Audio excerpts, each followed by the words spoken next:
průběhu dějin se odehrálo mnoho zlomových událostí, které otřásly lidstvem a které se nedaly předvídat. O některých situacích však věděl úzký okruh lidí, kteří mají dar vidět některé okamžiky dřív, než se stanou. Které předpovědi proroků zásadních událostí, jež změnilo lidstvo, se vyplnily? Zde jsou 4 proroci a jejich vize.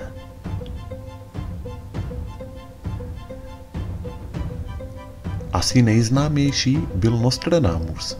Byl to francouzský lékař a astrolog, který se proslavil hlavně tím, že předpovídal budoucnost. Hodně jeho předpovědí se splnilo, například předpověděl druhou světovou válku, útok na americká dvojčata či požár katedrály Notre Dame. Všechna jeho proroctví najdete v knize Les Properties z roku 1555, kde je asi 940 básní, v nichž popisuje budoucí události.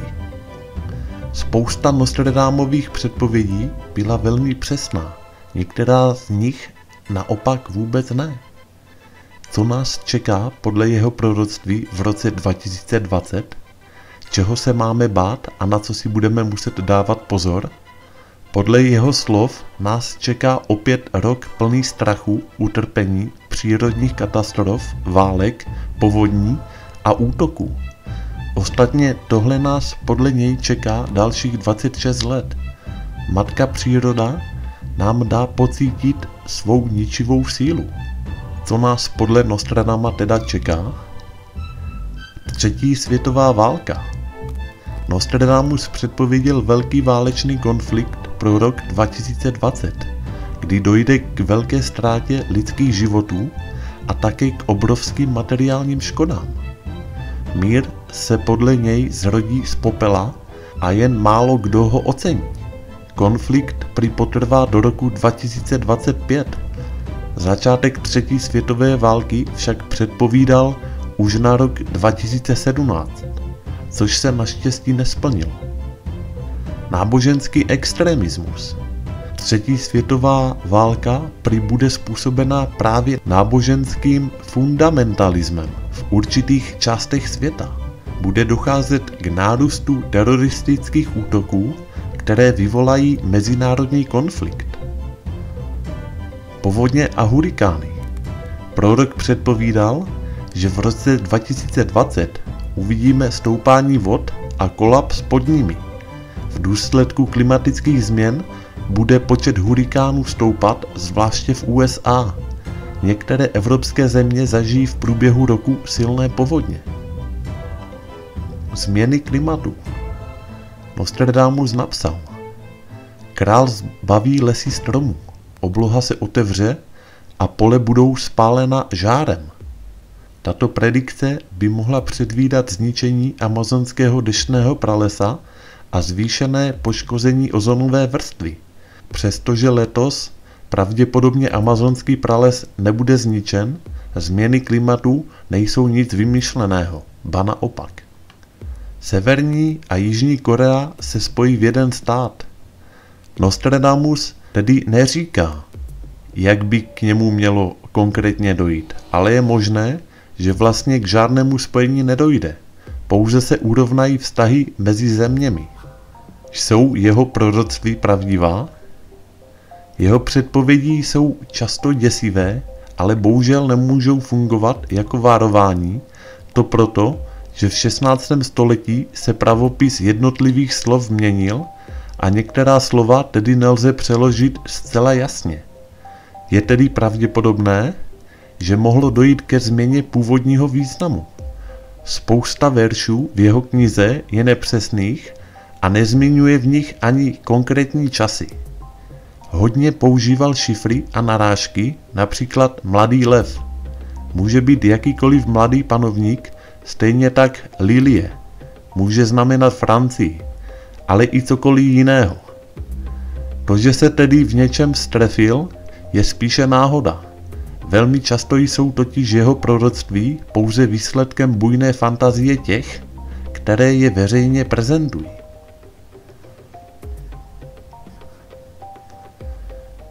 první polovině 20. století žil spící prorok Edgar Cayce. Ten se uměl uvést do vědomého spánku, ve kterém viděl vize. Předpověděl krach na burze a finanční krizi v roce 1929, druhou světovou válku, ve které se zmýlil v datu vypuknutí, a že vládnoucí systém na Zemi se zhroutí a poté dojde k sjednocení lidstva.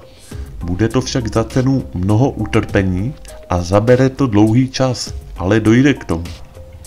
Americký Nostradamus, jak byl někdy nazýván, předpověděl obrovská zemětřesení a pohyby zemské kůry.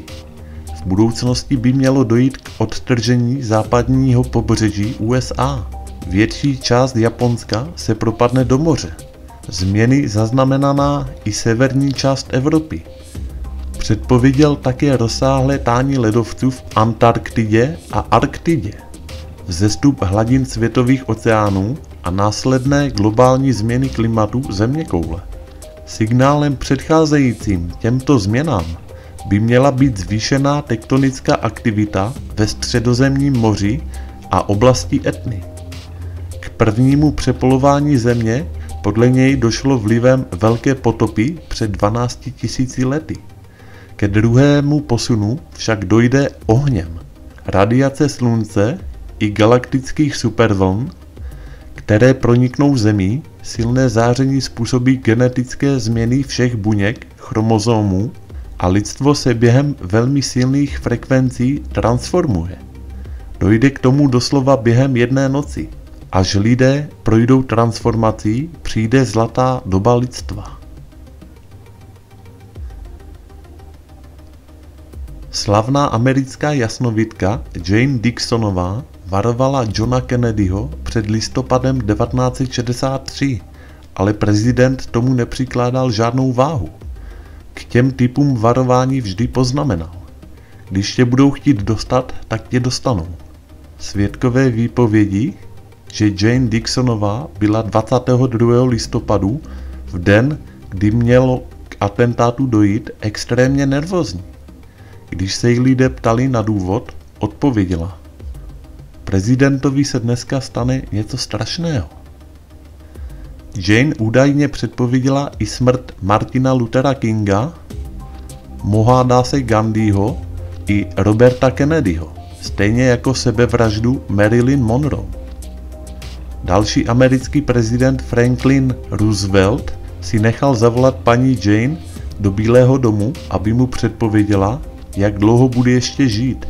I když mu to zpočátku říct nechtěla, na jeho nátlak mu sdělila pravdu. A to, že bude žít ještě 6 měsíců, se skutečně i stalo. Zemřel 12. dubna 1945. Světem oběhlo i varování paní Dixonové o hrozící katastrofě Apollo 4. O měsíc později, 27. ledna 1967, skutečně posádka zahynula na palubě kosmické lodi.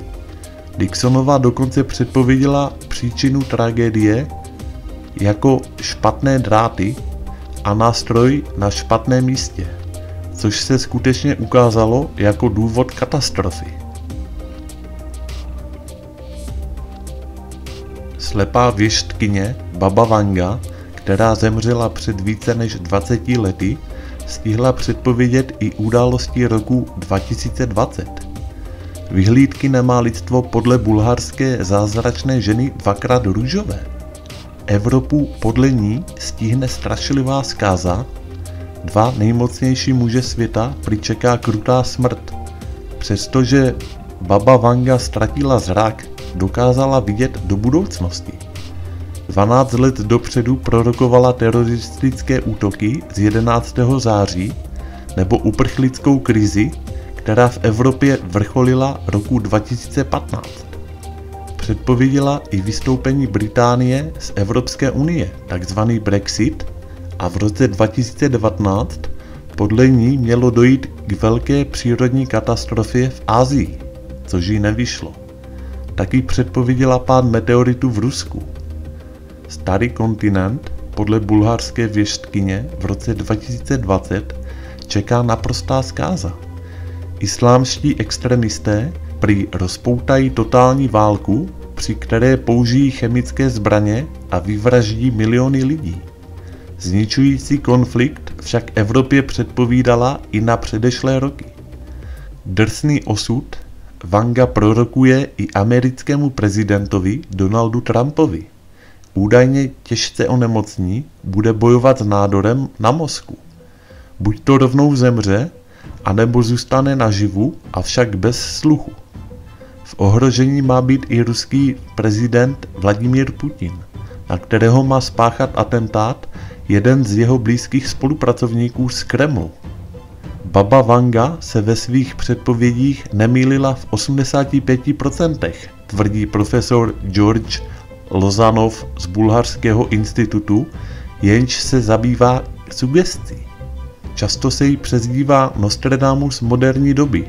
Americká média však v roce 2012 zjistila, že mnohá proroctví, která se jí přisuzují, nikdy nevyslovila.